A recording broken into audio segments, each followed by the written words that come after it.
I was a teacher at the end of the Obama administration. And during that time, the mantra very much was that all kids need to attend college. Looking back, this was a mistake. This was a mistake that started in the Clinton years, went through the Bush and Obama eras, and we've seen backlash. The college for all education policy was an error. I'm a construction leader. I have six-figure salary positions that are open that I can't find qualified people to join. And I'm not the only one. A lot of companies in the building trades, manufacturing, green technology, 21st century industries struggle to find people with the skill set necessary for these high-paying positions. Now, there's a clear skill set gap here.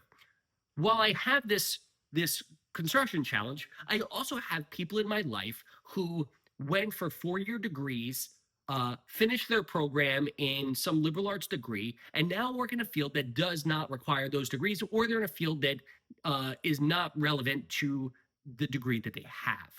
There's also people in my life who went to college, had debt from a 4-year bachelor degree, and never, in fact, in fact, never graduated, but still racked up the debt from the degree.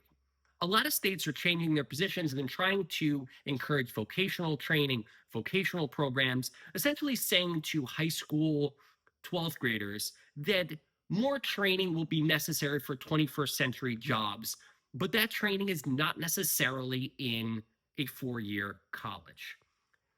This error in education policy that I made in my own life, but also that society at large, it's also very much divided the American people. The big story of the Trump administration is that the divides in our partisan divides now fall on educational lines, that those with 4-year degrees are voting for the Democratic Party, while those who are the working class, those with non-college degrees, are voting for Trump, MAGA, and the Republican Party.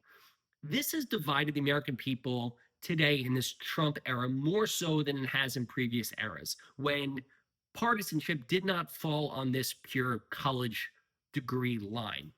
The biggest challenge for society is that we're going to need a workforce that can build for the future, build more housing, build more green technology. We're going to need to invent our way out of our climate change challenges of the future to compete with China, to compete with the rest of the world in building the 21st century. So the biggest thing that I see is that we need people who who go and get training in the jobs that are needed for the future. And that very much does not necessarily mean a liberal arts degree from a 4-year college.